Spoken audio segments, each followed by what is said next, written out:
some of the SWD personnel, ang sabi ko sa kanila, basta request ni congressman o lista ni congressman, no question asked, silent na lang kayo. Ganun po yung nangyayari. At nakakalungkot. Pero pa nga nangyayari dyan na yung akap na distribute, muntik pa akong ibigay sa media. Meron pa akong isang mayor ho na nagbigay ho sa akin ng listahan. Pati ho mga teachers nabigyan din. No? Pati mga administrators nabigyan din. Ho. Yun eh. Mabibisto lang talaga kung sino mga pinagbibigyan. Kaya tama ho, I'm completely aligned with the proposal ni Justice Garfield. Bakit tinatago kung sinong tinulungan? Yun ang tanong, di ba? Dapat baliktad eh. Buti nga, nakatanggap eh. Tingnan mo, tinutulungan. Ma'am, kasi Kung ma'am... tamang ginagawa, ipagmamalaki mo pa. Yes, ma'am. According sa ibang mga mayors, nagugulat sila na ang pinirmahan ng mga beneficiaries, blank. Kasi sa dami, ma'am, pipirma na lang. Only to find out na ang naibigay sa kanila 3,000, mababalitaan na lang nila, 5,000 pala yung nilagan. Pero sa dami, ma'am, pipirma na lang. Kinuha yung 3,000, tuwa-tuwa na sila sa 3,000. Nakakasama po ng loob. At yun nga, galing sa buwis yan, galing sa kapwa Pilipino yan, dapat hindi linulustay.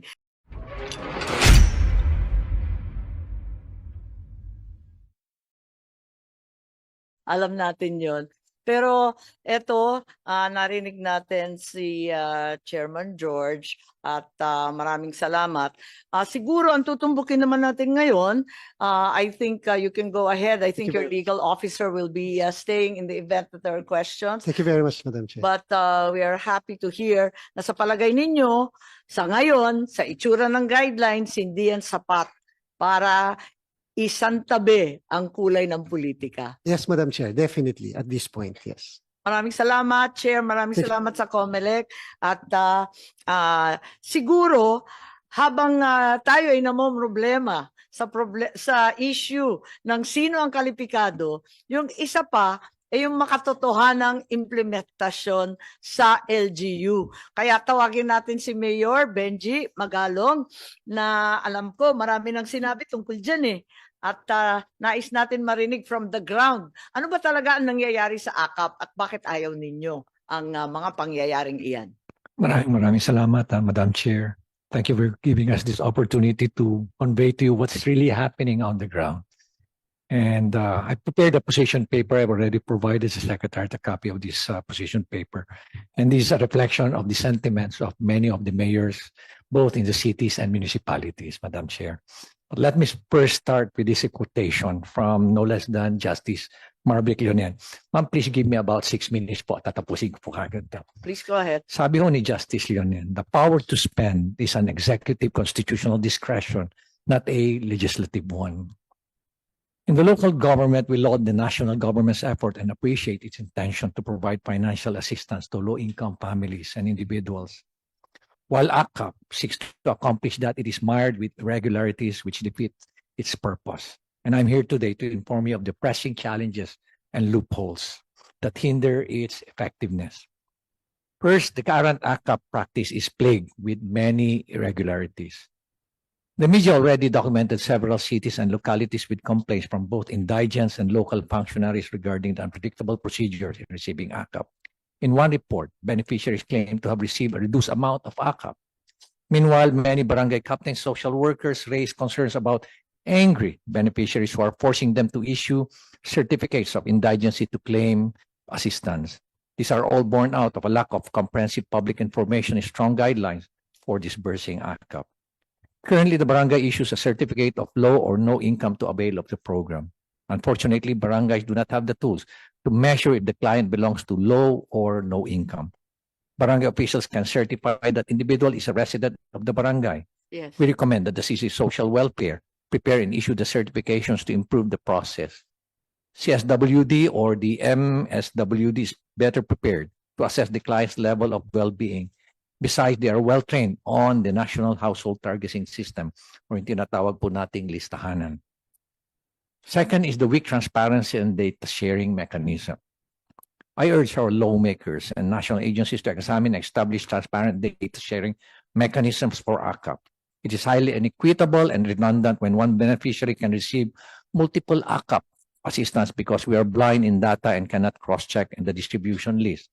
And according to one government official, sabi nila sa akin, it's a violation of the National Data Privacy Act if they're going to share their data with the local government unit. Another is, ang nakakalungkot po nito, nagkakaroon na po ng maraming redundancy. Dahil po wala hong data sharing agreement, ang isang beneficiary pwede hong kumuha po ng stupad, can also benefit from another, yung tinatawag nating AX, makakakuha po siya sa AKAP. Ang nakakarating po sa amin, some of the DSWD personnel, ang sabi ko sa kanila, basta request ni congressman o lista ni congressman, no question asked, silent na lang kayo. Ganun po yung nangyayari. At ang nakakalungkot, ngayon na naging mahigpit, ang lagi nilang sinasabi, ang sabi ng mga staff, ng ating mga lawmakers, yung pera ni congressman, nandoon na sa DSWD. Bibigyan na lang ho namin kayo ng endorsement, dali nyo na lang doon. Huwag ko kayo mag-alala, mabibigyan po kayo. Basta ho galing ho kay Kong. Another is, AKAP and similar aid programs are increasingly and frustratingly politicized. Perhaps the most glaring issue is the increasing politicization of the social amelioration program. In the local governments, we're concerned with a national politician decides to have a personal appearance during aid distribution. But we have no choice but to accommodate them. Sa mga senators po, wala ko kaming gaanong problema. Dahil ang pina-emphasize po doon is, etong pera na nanggagaling po, na binibigay sa inyo to, ay galing po to sa taxes na binabayaran po. At yun po yung lagi namin ina-emphasize sa kanila. Ang nakakarungkot lang po, pag iba na po ang nagdi-distribute. Gusto nilang ipahalata na ang pera na yon ay galing sa kanilang bulsa. Ang masama po, pag nagkakaroon na ng distribution, nandun lahat yung kanilang list agad, lahat ng line-up nila na kandidato, na una muna silang magsasalita bago yung actual distribution. No? Ulitin ko, bihira po kami makakita o makarinig na ang sinasabi po sa mga beneficiaries, itong pera na to, galing sa taxes na binabayaran nyo. Dapat pasalamatan ninyo yung mga katabi nyo at sabihin nyo, thank you for paying your taxes. Sa mga ating mga mayors, sa ating po mga governors, karamihan po sa kanila, yan po yung sinasabi. Na dapat huwag kayong magpasalamat sa amin. Pasalamat po kayo sa mga katabi nyo dahil binabayaran nyo yung kanilang mga taxes. Given the way the AKAP operates, we cannot help but find similarities in the design of the AKAP and the Philippine Development Assistance Fund, or yung tinatawag ko natin PDAF, which the Supreme Court struck down in 2013 due to the following: discretionary fund allocation. At yung AKAP at yung pork barrel allows officials to control public funds with broad discretion, often without strict guidelines or oversight.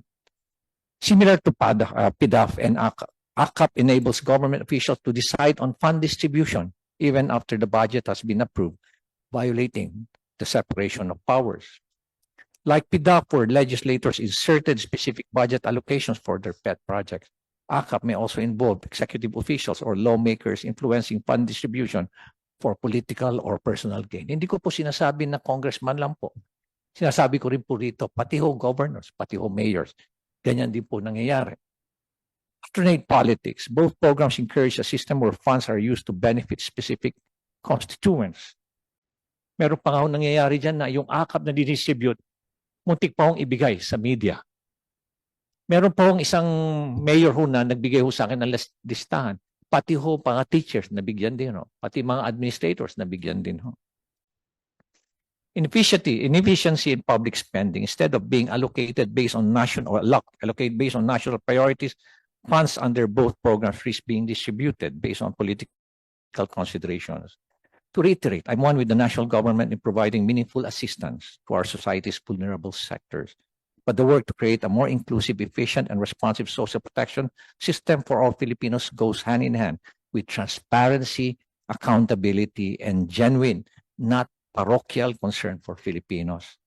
Let us improve and do better because of our Filipino citizens deserves as much. Maraming salamat po, Madam President, Madam Chair. Yes, maraming salamat. At maraming sinabi si Mayor Magalong, siguro kinakailangan tanungin natin, may komento ba ang ating grupo dito, lalo na yung mga abogado, andito si Justice Carpio.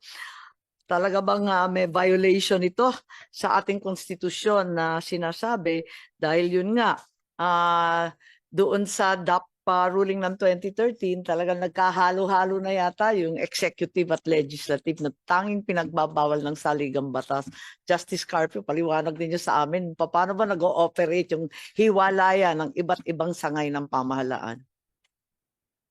Madam, Madam Chair, dun sa PDAF, the Supreme Court struck down the provision which in the GAA where the member of Congress, the district representative, will recommend a project.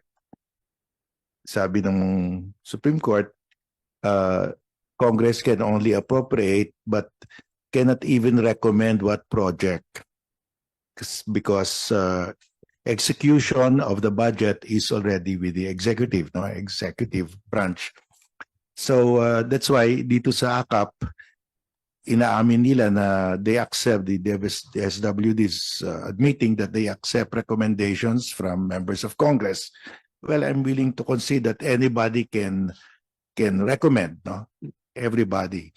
But if lumalabas na lahat pala na approve are recommended, the recommendation came from the House, there's something wrong there already. So that's why if we can have published by DSWD the names, the amount, and those who recommended, para it is full transparency, no, so that you will not be blamed also, and you will not be pressured by the members of Congress because you'll say ilalabas namin ito, hindi pwede na kayo lang pagbigyan namin. We have to spread out the beneficiaries, no. Pero Justice, inamin po ni Yusik Sulit, hindi po ba dapat bawal ang mga politiko mag-recommend tulad ng sinabi ni Mayor Benji? Well, Pagkat po, hiwalay nga yung executive at yeah. legislative.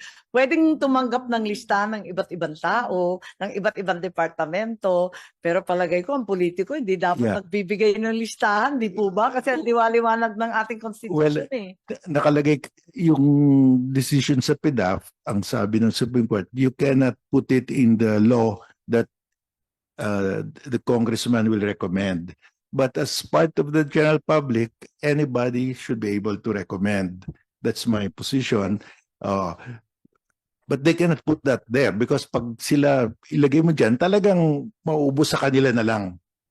No? So if anybody can, if an ordinary person can recommend, anybody can recommend. But nagkakaroon ng telltale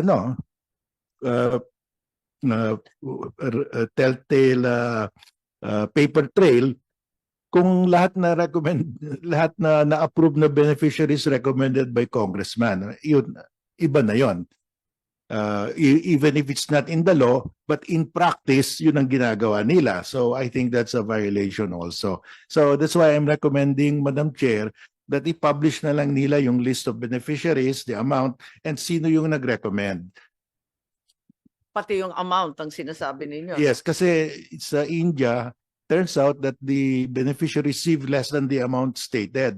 Ang dami nag-complain. Ganon din dito. Maraming nga nagsasabi Kaya na nga. nabukulan daw sila. Naku po, ano ba yan? Nagpalakasan na, nakawan pa. Tama ba yun? So that's why to protect also our friends in the SWD so they will not be charged, you should agree to full transparency. That's the recommendation by congressmen and other politicians of names. Does that not constitute post-enactment control, which is prohibited? Din Yes, but this one is, and the general public makes a recommendation at saka it's not in the law. It's not in the law at saka anybody can really recommend kasi Opo. but they are not obliged, and if they don't follow the recommendation of the congressman, only let's say 20-25%, I think that's fair enough na you are taking into account the recommendations of everybody. Pero pag majority are recommendees of congressman, may problema tayo. Si Mayor Benji maraming masasabi kasi nakikita namin yung pagbibigay ng tulong, ma-attend naman na yung mga opisyal, tama naman yun, pero hindi tayo nakikialam doon sa listahan. Kasi talagang binibigay yun na nakakaalam. Yung ating DSWD, yung DOLE. Baka may maidagdag, baka may kwento pa si Mayor Benji dyan. Tama po kayo, Madam Chair. Ang listahan ho dapat, nag-emanate po ta City Social Welfare dahil sila po nakakaalam talaga eh. Ngayon, nagtataka ho ako doon sa reason na it is a violation of the National Privacy Act. Only to find out. Alam niyo ma'am, kami, we are all entitled to all these documents and all this information because we know for a fact that only to find out, ang totoo palang rason dyan is mabibisto lang ho kung sino ang mga pinagbibigyan. Ganun lang ho yun eh. Mabibisto lang talaga kung sino mga pinagbibigyan. Kaya tama ho, I'm completely aligned with the proposal of Justice Garfield.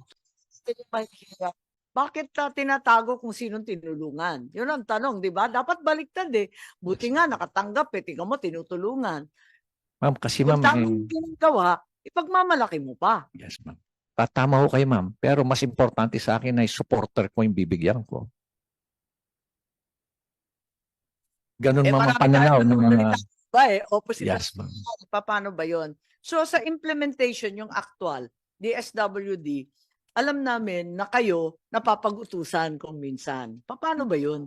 Ano ang magagawa nung CSWD, MSWD, siya ay empleyada diyan sa mayor, sa gobernador, sa congressman at kung sino man. Ano naman ang gagawin ng hamak na DSWD? Thank you po for kay Mayor Magalong. Kanina nalimutan ko o hindi ko nasabi na may role din yung local social worker o LSWD o either in the city or provincial or the municipal level.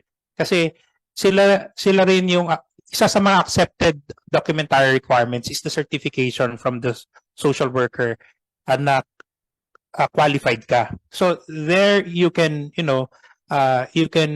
exercise that role. So sa amin kasi, on the part of policy and planning, tinitinan namin paano magkakaroon ng magandang guidelines. Of course, there will be kinks in the implementation.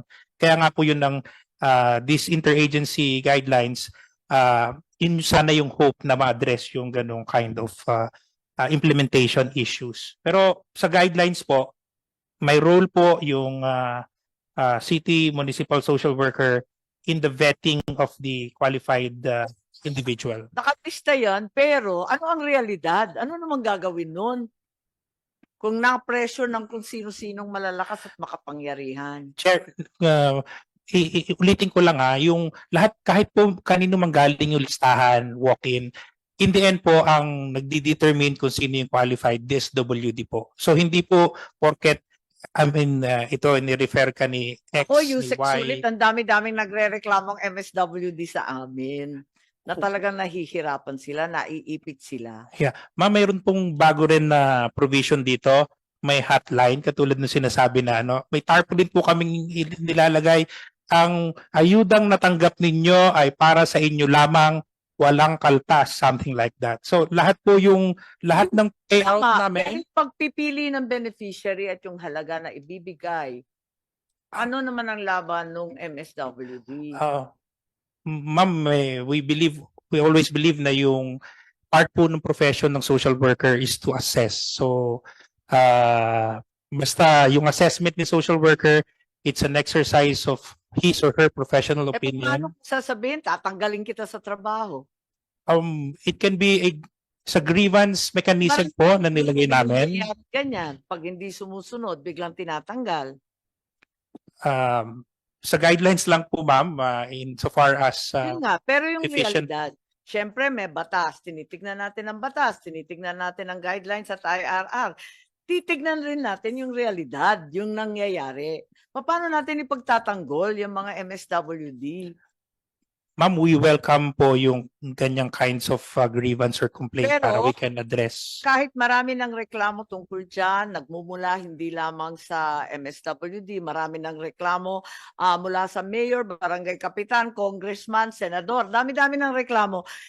Kung may grievance mechanism kayo, meron na bang naisaayos? May nasagot kayo sa No. dinami-dami ng reklamo? We can Asan submit, yung ma'am. grievance mechanism ninyo? We can submit, ma'am, the grievance mechanism dati-rate is through our integrated grievance redress mechanism system or through Pero our ito PACT. sa AKAP, sa dinami-dami ng reklamo, nabunyag sa media, na sabi dito sa Senado mismo, meron na ba kayong natugunan? Ma'am, I have no personal knowledge kung Palagi ko ano. wala pa, nagtanong ako eh. As of last time kasi, ma'am, ang tinanong namin, mayroon bang grievance na natanggap sa AKAP? Ang initial answer sa amin is wala, sa AIX meron. So, Yata, ang so that's why dami-dami yata. we welcome those kinds of grievances so Ang that we lagi can improve our ko sa performance. lang. Ang laging reklamo sa AKAP kung sino-sinong nabibigyan. Aminin natin. So, alam mo, maganda naman na sabihin natin perfecto yung isang batas. Kapag yung implementasyon walang kwenta, talagang nahihirapan rin tayo, hindi rin tama. May papel ba ang LGU sa ating paglilista at pag-i-implement? Ma'am, gaya po na nasabi kanina, since anyone can refer, if it comes from an LGU, then that's their participation. The vetting is on the DSWD. Because narinig ko rin na ang DSWD nagsasabi na pinapakialaman daw ng mga barangay kapitan, pero sabi naman ng kapitan, tinatanong daw ng MS at ng CSWD kasi wala silang kaalaman. Di naman sila makakaikot ng lahat ng barangay. Halimbawa sa Baguio, kalayo-layo ng ibang barangay sa ating Cordillera. Abay, hindi mo mapupuntahan ng bawat isa. Sa syudad, siguro. Pero dun sa mga bulubundukin, mahihirapan ng isang MSWD. Ilan lang naman sila sa opisina. So, inaasahan ba ninyo na yung mga LGU makikilahok din dyan? O may papel ba dapat ang LGU? Ang position po ng department, as expressed ni Secretary, yung pong mga LGUs, we treat them as partners. So, lahat po ng gustong humingi ng tulong ng DSWD, pinagbibigyan po namin ayon sa aming guidelines. So, yun po yung Marami kasing position nagsasabi ng na DSWD. sinusuway ninyo yung barangay. Samantalang yun naman ang maaasahan ninyo. Not at all true, ma'am, na inaano namin, we do not, kung meron pong ganyang mga reklamo, we can accept that. Diretso po kay Secretary Gatchalian. So, but wala po kaming monitor na ganyang nare-receive po sa aming integrated grievance. Dyaryo, sa social media, sa dinami-dami ng reklamo, wala kayong inaksyonan. I will check, ma'am, with our crisis intervention unit kung meron, and we will submit to the committee kung ano man ang na-receive, Crisis natanggap. intervention ninyo, punong-puno na sa mga problema ng pamilya. Hindi na nila kakayanin yun. Sila po kasi, ma'am, ang implementing arm namin dito sa aming protective service. Mayor, may sinasabi kayo, si Mayor Benji nabanggit yung risk of corruption. Ano ang masasabi ninyo dyan? Aside from corruption, itong ayaw na ayaw nating mga dakilang Ilocano, inefficiency in public spending, linulustay ang pera ng bansa, bakit po may corruption? Yung sa vote buying po or paano po ba? Ma'am, napakalawak ko nung ginagawa ngayon. Ibig sabihin mo, ma'am, lalo ho silang gumagaling. Lalo ho silang gumagaling kasi tuwing natatakpan, very creative sila, very innovative sila. Nagkakaroon sila lalo ng mga paraan kung paano magkaroon ng workaround, ma'am, sa mga projects. Pero matindi, ma'am, talaga rito sa aside from the project, in another source of corruption is itong funds na ganito, ma'am, na nasa discretion nila. According sa ibang mga mayors, nagugulat sila na ang pinirmahan ng mga beneficiaries blank. Kasi sa dami, pipirma na lang. Only to find out na ang naibigay sa kanila 3,000, mababalitaan na lang nila 5,000 pala yung nilagan. Pero sa dami, pipirma na lang. Kinuha yung 3,000, tuwa-tuwa na sila sa 3,000. Isa yun, mga nakikita nila. Pa ako, dito sa kalagitnaan ng lungsod, kukunin daw yung isang bahagi, tapos yung kalakihan, pipilitin na bumili ng bigas sa kanila. So talagang konting-konti, kakarampot na lamang ang nauuwi ng pobreng beneficiary. Kaya't eto nga, nagtataka ako kay Yusek Sulit, wala raw reklamo kahit isa. Madam Chair, in fairness to DSW, probably ma'am ako personally, probably DSWD has one of the most efficient and most talagang consensus ng mga workers sa field, especially sa field. In fact, ma'am, meron ako mga reklamo sa kanila na inaksyonan kagad. For example, why is it na ang nabigyan ng form for AKAP are media people? Inaksyon naman kagad naman nung DSW. Siguro hindi na lang umabot sa central office. Tama nga. Pero sila rin mismo ang nagsasabi sa akin kung ano nangyayari, ma'am, na kuminsan hindi na lang sila umimik, tumatahimik na lang sila dahil baka malasin sila o kaya mapagalitan yung kanilang mga boss, kaya hindi na lang sila umimik. Kaya nga, nakakatakot nga. Naawa nga ako dyan eh. At si Justice Carpio may idadagdag yata sa atin. Madam Chair, may I ask if it's acceptable to the DSWD to publish the list of beneficiaries, the amounts, and those who recommended? Ay, oo nga, nakalimutan natin. Sagutin pala ninyo yung suggestion ni Justice Carpio. Chair and Justice, we see the value in putting that, but we will revert to the committee and inform our principals on this. But we've heard very much the reason why that is being requested and recommended. May karagdagan akong request, sana before distribution. Para magkaliwanagan. Ma'am, madali lang siya sa papel. Sa implementation, it's really difficult. So, Kaya tinatanong ko. Kaya nandito si Mayor, ako nanggaling rin ako sa LGU. Kaya kabisado ko nang kung minsan yung utos galing sa Manila, ibang-iba ang nangyayari sa field. Awang-awa kasi ako sa mga DSWD, minsan naka-backpack lang, milyon-milyon ang dala, nakikisakay lang, nakikiangkas lang sa motor, wala nang sasakyan eh. Kinakabahan ako sa mga bata eh. Mga casual pa sila, job order lang yung mga yan. Mamaya, mapinsala sa daan kung sino kumuha ng pera.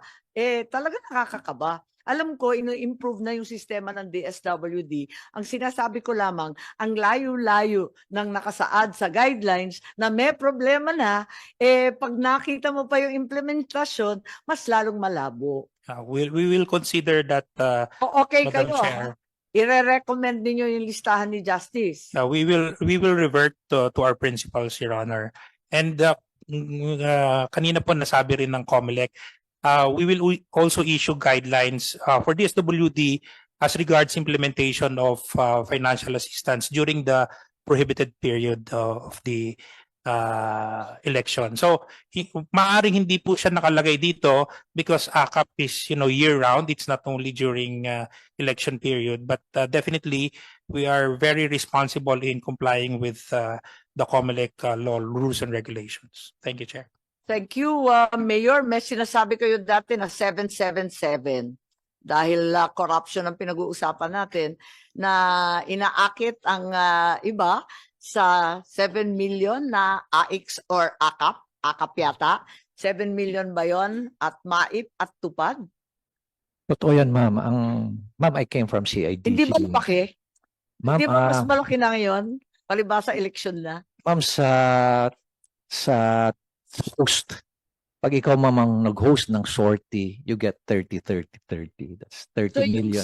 777, nasa 30-30-30 na. No, ma'am. Yung 777, yung mga sumali sa sortie.